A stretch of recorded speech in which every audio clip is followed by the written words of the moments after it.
Today I'm going to talk about 4 warning signs for you to watch out for when you're reading a job ad, because they will signal to you that this may not be the bed of roses situation that you're applying for. And the first thing is they've got this lengthy list of job qualifications. And the reason that this is an issue is they're not really sure about what they need or want, so they're going to go shopping. And they've got a shopping list, but they're not really sure which things they really need for the recipe. So this often leads to too many interview rounds because they're trying to figure it out on the fly. And why do you want to get involved with something that has too many interview rounds? Do you have all this time in the world to spend while they're sorting things out? The second thing is a low base salary, or they use the phrase pay commensurate with experience, or salary will be commensurate with experience. In the first case, they're lowballing and they're trying to get you ready for that. In the second one, they're not going to be forthcoming about compensation. For all you know, they're going to pay you half of what you're making now.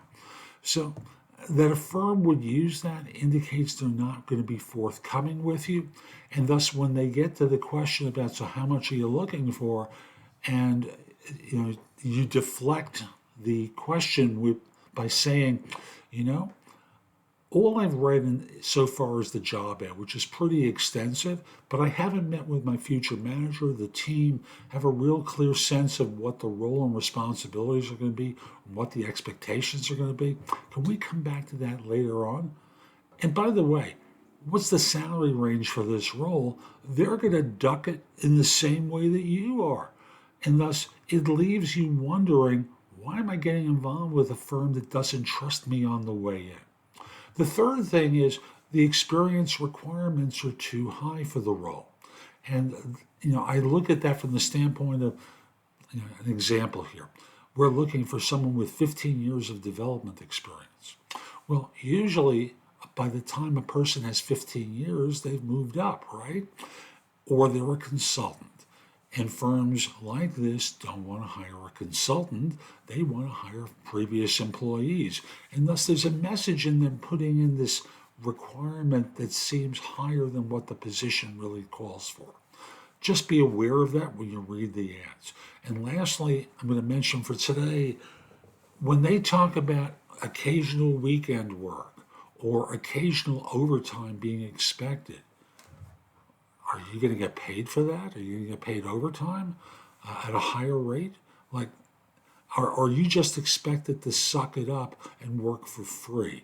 Like you're supposed to work 90 hours a week and give away your weekends to your employer.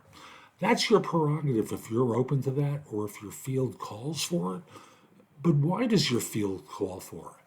Now, I understand in tech, sometimes a system is being put in, they're looking for minimal disruption, and they need someone to test it, and they need someone to test it on a weekend. I got it. But for most professions, it just means there's too much work for what they expect.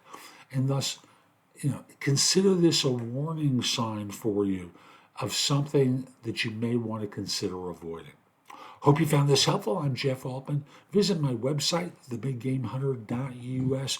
There's a ton on the blog that can help you.